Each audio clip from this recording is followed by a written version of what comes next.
Hello, everyone. Greetings from the subtropical climes of Key Largo. This is Jim the Keys Bartender coming to you. I guess, am I live? No. You wouldn't know, would you? Yes, you would, because it would be streaming. Well, we're in the subtropics. We're in, as I said, this time of year is very busy. And we get all different types down here. But we still have to do our everyday grind, the things that we have to do, even though we have deadlines, taxes that have to be filed, work that needs to be done. I, on one hand, am working on my marketing for something that I'm doing on the side. And I'm not going to get into detail on that, but all I'm saying is my first instincts are always the worst instincts when I come up with branding or names or things. The names I'm usually pretty good. I look at domain names and make sure that I can get a hold of the domain name and then go with the name of the small company to fit that. I've always thought that just slapping your name on a company was kind of I don't even know how to call it as I wouldn't call it narcissistic, but it could be short-sighted. Unless, it's a law firm and you put your name on it says partners or MD, that it's a law firm or a doctor, a practice. But I always like putting the location of where you operate in and the type of business you do. Hence, I always did those things, delivery for the Keys. It was a delivery service for the Key Largo. It didn't go off too well because I was right at the height of the ever-burgeoning online applications where I started doing things like that. All the delivery services coming from food to just general delivery. And then I got into more airport shuttle service. I got taxis and transportation or something. I used delivery for the Keys name for that because I didn't have to change the name that much because I am delivering people. It's kind of a different thing. It sounds kind of like I was delivering bodies or something like that. And then I did Keys Baby Rentals. We don't rent babies. So it was baby furniture and equipment for people that were vacationers. That was a good one, but then there was competition with that. I didn't want to go and compete with the bottom line. It's just directly going down. The only way to compete with that is to, there's only an amount of exceptional service and timing that could offset the prices dropping so drastically. The prices were going down to half of what I was charging, so I decided to get out of that business. And then lastly, the remnant of all the other business was my notary service. Boy, I'm having a hard time speaking today, aren't I?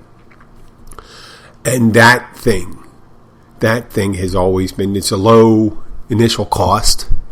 So I always thought that was a good thing.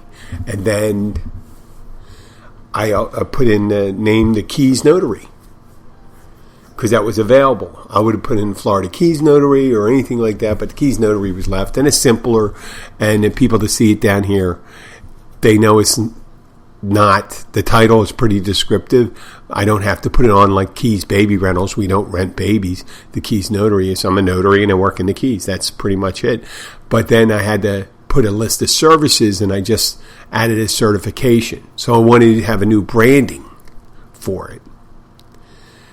And the first card that I came up with in the first week was actually the card design wasn't horrible, but what happened is I was so fast with it.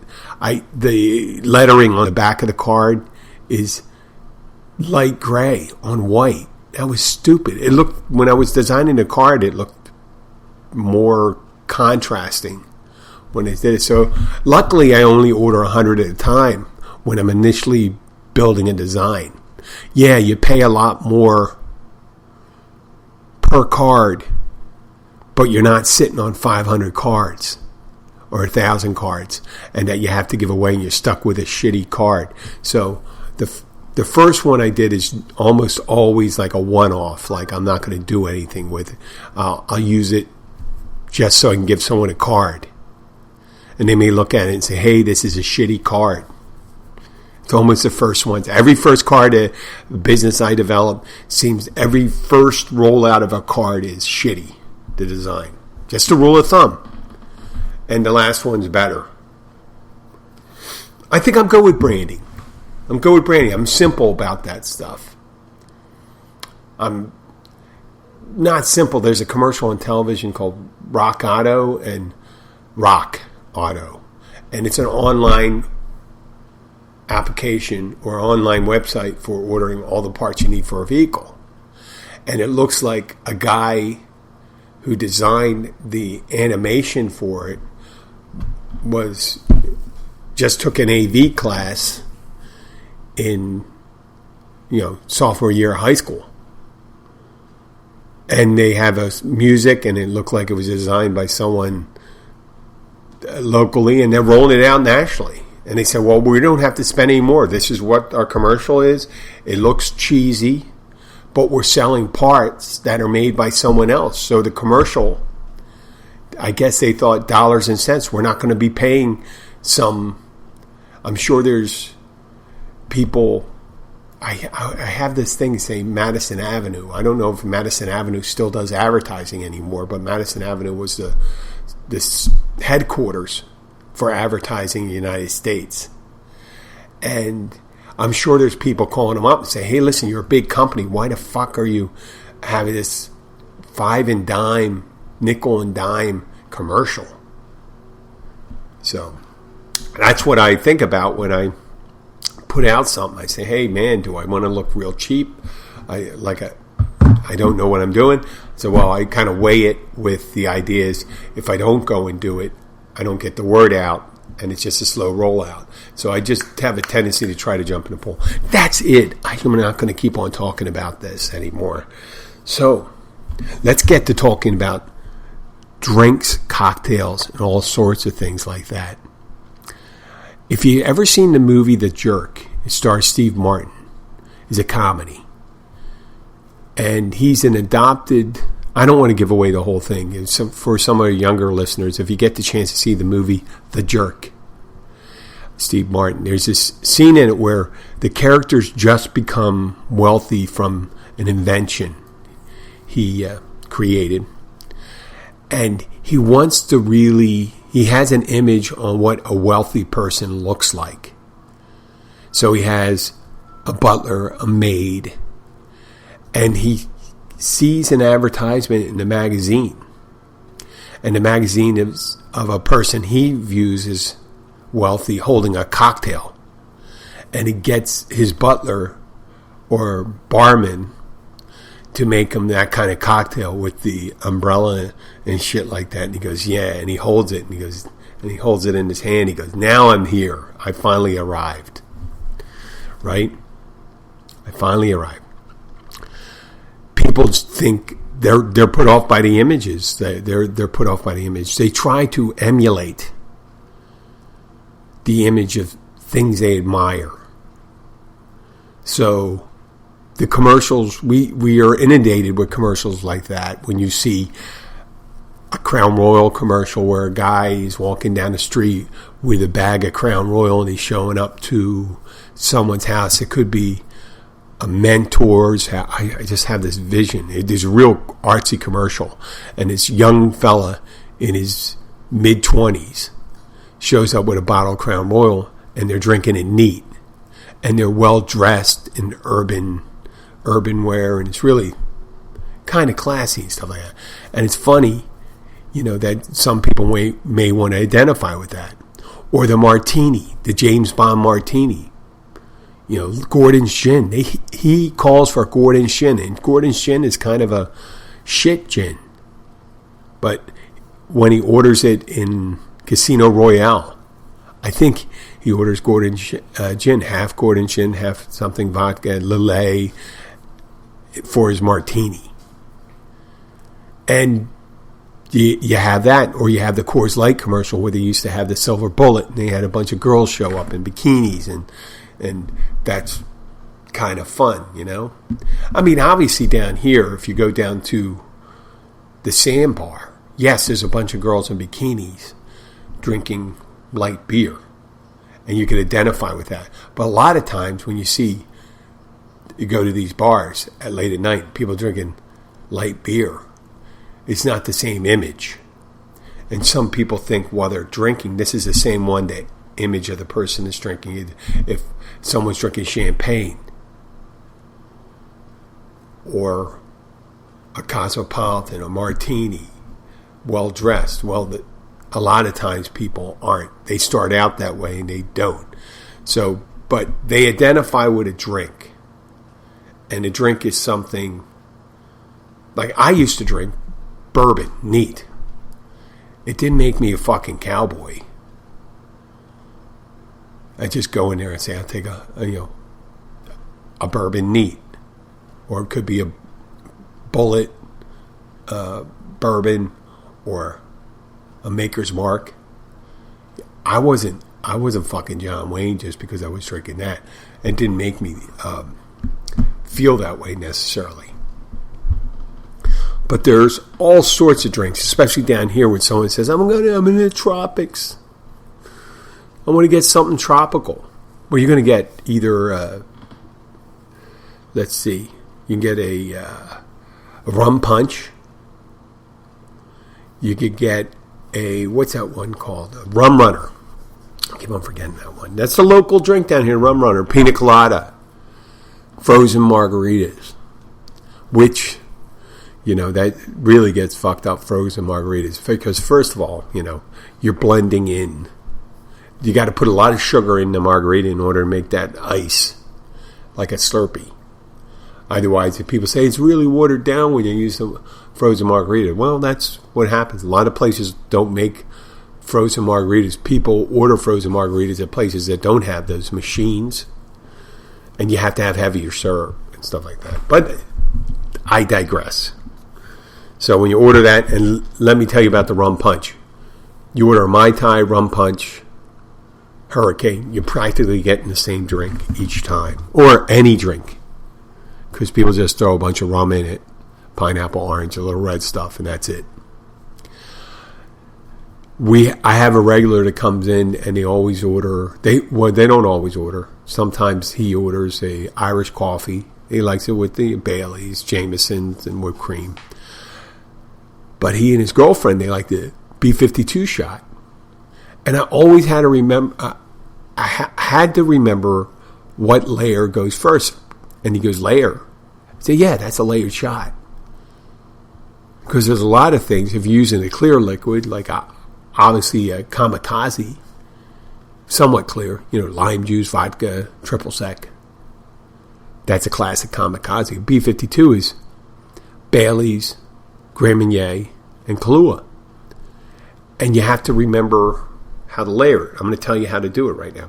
You do equal parts, and it should be less than a shot each unless you want to fuck someone up real quick. Because you want to do at least a half a shot, no more than half a shot, because then you'd be giving them 1.5 shots of each.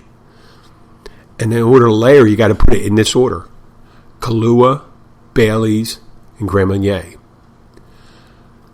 And it's easiest to do with a pourer when you're pouring it, because you're going to pour the Kahlua in just like anyway. And then Bailey's, either use a spoon or a cherry. And what you're doing is you're putting the back end, the convex side of the spoon, dip it into that next layer, and you pour the Bailey's over the top of the spoon so it doesn't pour directly into the Kahlua, so it kind of lays on top. It starts falling to the top because the liquor's different weight, so it'll do that. And then once you got the Bailey's in, you do the same thing with the Grand Marnier. Pour it across the convex side of the spoon ever so gently using a pourer so it doesn't drop into the next liquid that fast. You're just letting it slide off the spoon. You could do that with a cherry. You just dip the cherry in, pour it on top of the cherry, let it run down the side of the cherry, and if you have those proclivities, you can give the cherry to someone, and it's coated with liquid and stuff like that. So if you do it correctly, you have 3 distinct layers, and that's one of those things you could do at certain bars when you have time. And obviously, if you're paying $12 for a shot like that, it better be layered. Other people have done it. They said they go to places and it's shaken up and put in there.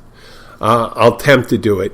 If it's real busy, I mean, it may come out a little muddy. When we say muddy, the layers bleed into each other. But most of the time, it should look pretty, you should see the dark light and lighter. There's some lady that comes in. She orders a vodka and soda, regular rail vodka, but she wants the lemon and lime muddled. I don't know what she's doing muddled, because a muddle is the same as squeezing. It is if you're doing it right. You're muddling the fruit in there. I guess she doesn't want people squeezing, putting their fingers on their fruit, her fruit. But I guess, I don't know, when she's ordering it, she doesn't realize you're getting people to put their fingers in your drink more. Just the way it is. Oh, there was this guy that used to come in and order Bloody Marys when I worked with this other bartender, and she'd always get a special rim for it, some kind of chili pepper rim. And the guy come in, and she'd go and start doing it. And I said, why are you doing this? This guy's sitting at a table, he never asked for it, you remember it. And it turned out he was tipping her on the side, right? And we split tips, but I never saw any of it. Now the guy comes in, and he never tipped me for it. So I don't know if the guy's there. I don't look for the guy. If he wanted one, I would do it. I certainly would attach a different charge to it.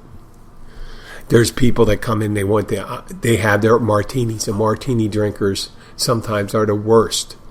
They come in and they ask for, when I say worst, the worst at giving descriptions. They don't tell you anything the way they like martini. He said, this person makes martini great. Well, tell me how you want your martini, right? I'll make it that way. If you want an olive and a lemon twist, I'll put it in. If you want the vermouth to be swirled around your glass and dumped out, I'll do that. But don't make the assumption, just say and ask somebody, hey, do you make a good so-and-so? Well, why don't you give me a little criteria for what makes that drink good? And then I'll make it for you. It's not that hard, really. Just tell me exactly what you want.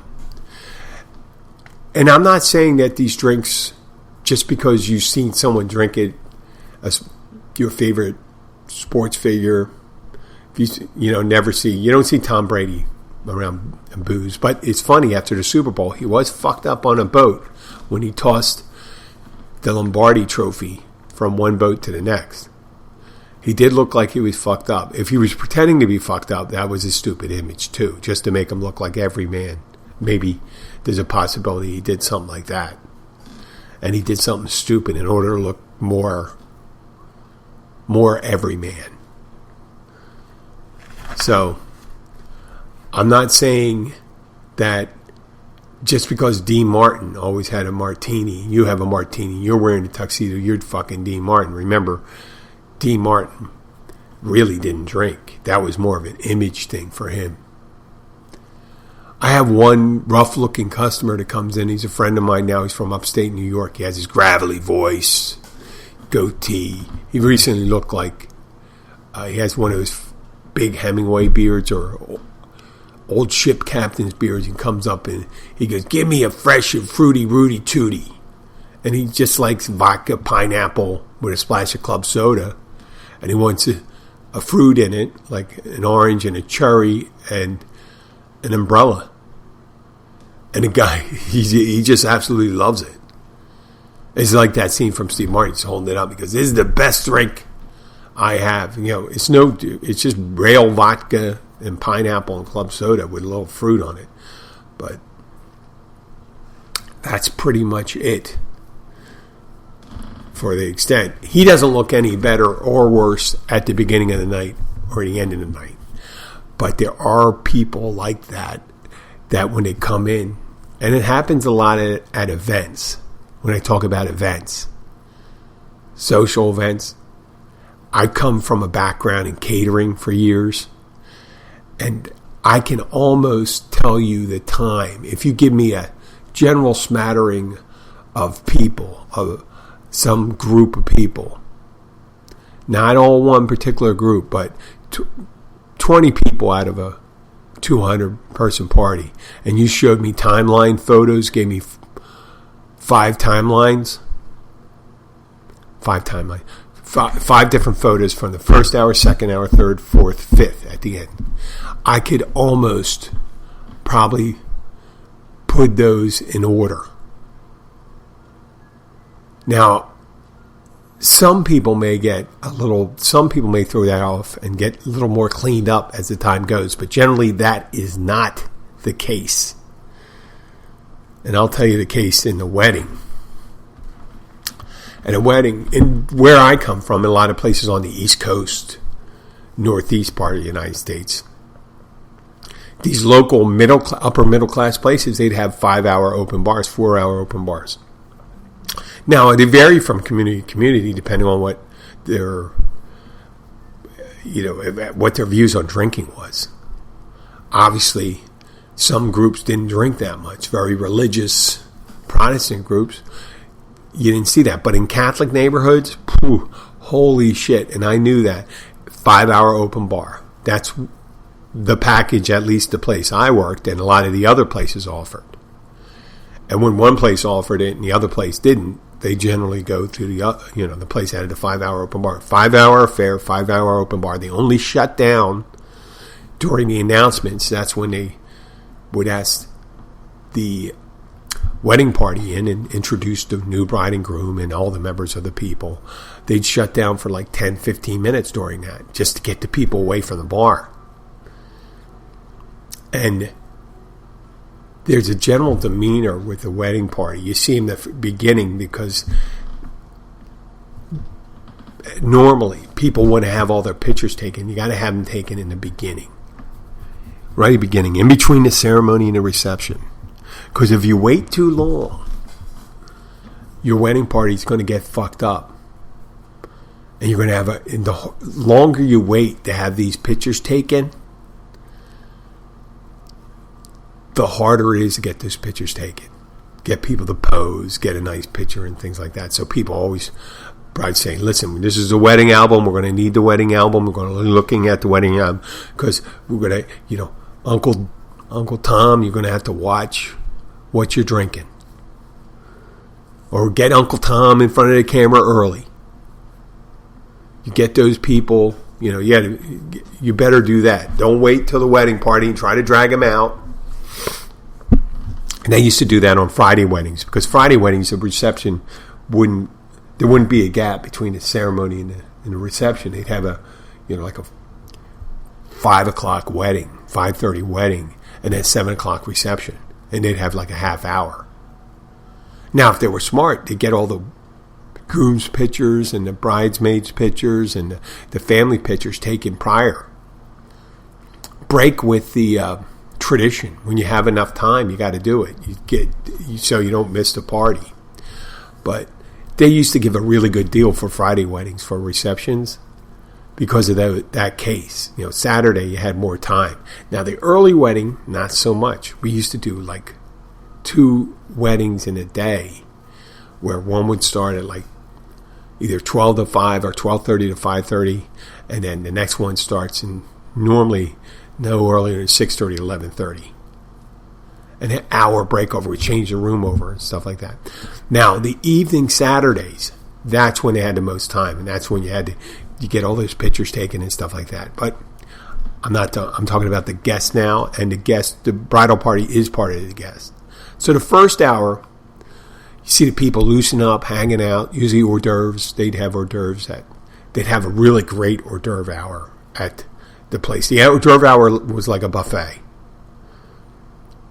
Was a buffet. They had walking tray service with all this different stuff with shrimp, pigs in a blanket, pasta station,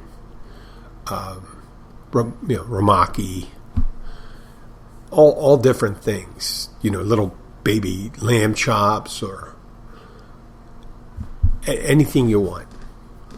And then they had a little buffet with different items, which they used to have wings. Wings are the hardest thing to eat when you're at a wedding.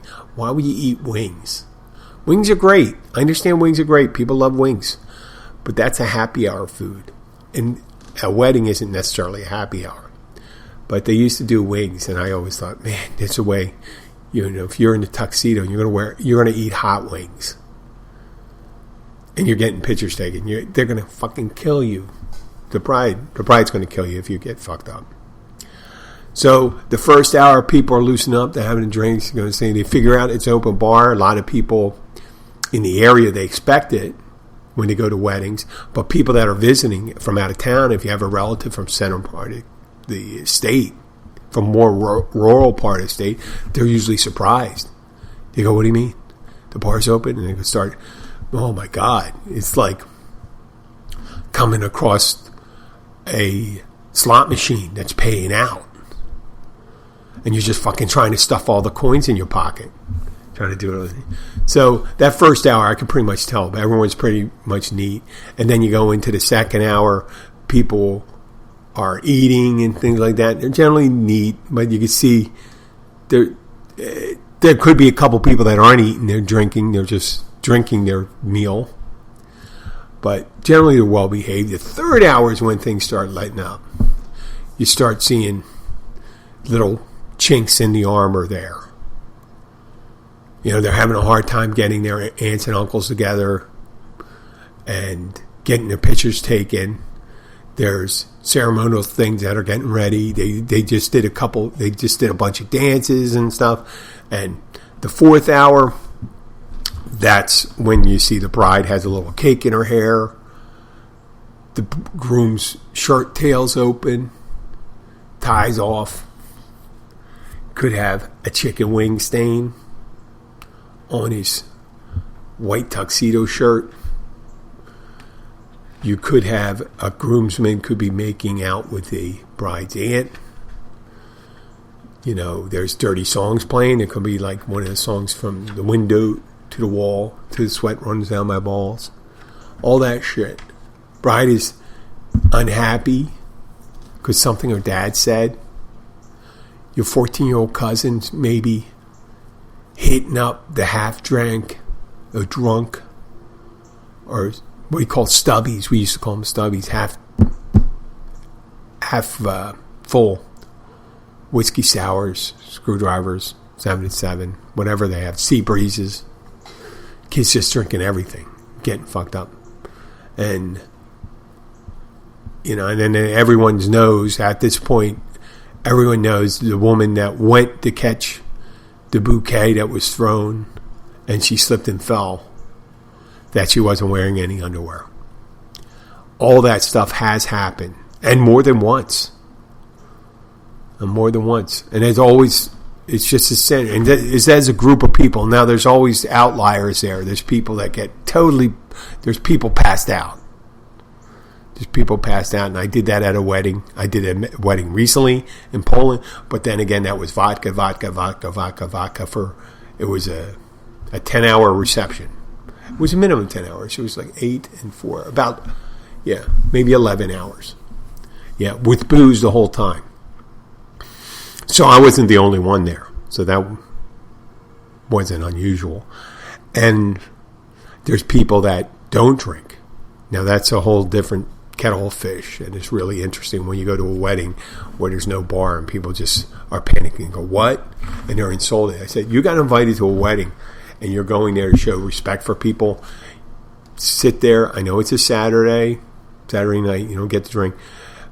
Chances are it's not going to be very late. If they have no booze, so you'll have time. You'll have time to engage in that. But that's pretty much it. And people don't generally, at the end of the night, after 5-hour affair, they look significantly different than they did when they went in. So whatever you were drinking, whether you were drinking martinis, bourbon, some kind of like sea breeze or beer or wine, if you imbibe enough, you are so far from that image in the beginning that you had of yourself than at the end. So don't worry about what you're drinking, if you drink at all. You know, this is on a separate note, I miss traveling. I miss the excitement that comes with traveling. Now, I know some people during this pandemic have felt comfortable doing the travel, and that's up to them. And I'm thankful for it in the Keys because we've had business, and it kept us afloat because of that. And that's what I primarily use for income down here, bartending. And without those people, I would be I'll be in dire straits, my family and I. But what I miss is the feeling of just going to a place, a strange place. A place that I have positive expectations. And I know it's not great to always have expectations, but when you dream of going someplace, it's an aspiration. When you want to go to Bali, you want to go to Rome, you want to go to Paris, you want to go to Krakow, you want to go to Machu Picchu in South America, right? You want to see the Inca ruins. You want to go to Easter Island. It's just you have an expectation of what you want to see, and you're excited about it, right? And you're excited about the traveling. You're excited about all the possibilities. I mean, there are positive expectations when it comes to something like that, and it's good not to have too many, because then you're saying, "Oh, this is not what I expected. I wanted this. I wanted that."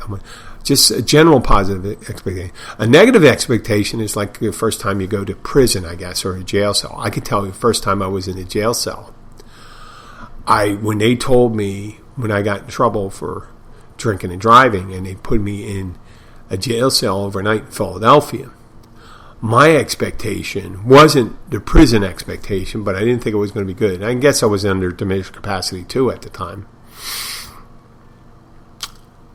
But in the end, I mean, I had a negative connotation, but in the end, I was pleasantly surprised. I mean, the bread was fresh, and the cheese sandwich was okay. They gave you water.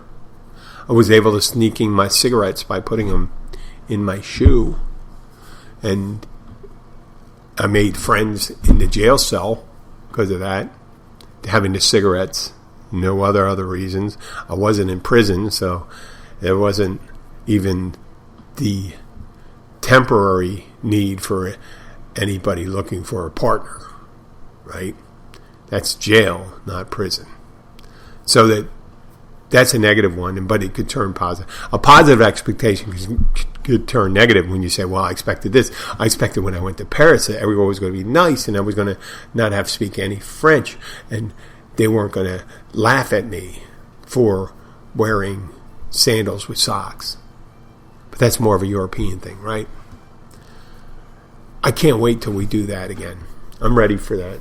I don't think I'm going to go this year because who wants to spend, unless I don't have to. If I didn't have to spend time in a quarantine, I think I'd still go. I'd go tomorrow. I want to go and visit my family, but that's more of I'm going to say it's more obligatory. I'm not going there for sightseeing. But I want to go someplace to sightsee and be in different places. It's just exciting to me. And if you want to be in a different place and you were thinking about coming to the Keys, when you're in the Upper Keys, check out the Catch Restaurant at mile marker 102. It's open Monday through Sunday, every day of the week for lunch and dinner. Monday through Friday, they have a happy hour, 3:30 to 6:30, with great prices on food and drink, and they have their daily specials. And if you do go fishing and you catch some fish and have it filleted by your mates on that boat, they'll cook it for you. It's a great deal. And there's a nice selection of non-seafood dishes for those people that don't fancy themselves seafood aficionados.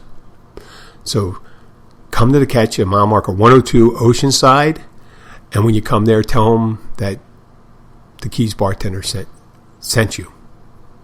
I'd like to thank you for listening. It's been a pleasure today. And if you do like the show, please share it with your friends. If you have any questions, please send an email to jim@keysbartender.com. Like us on Facebook, Twitter, and Instagram. And leave a review if you could. Thank you.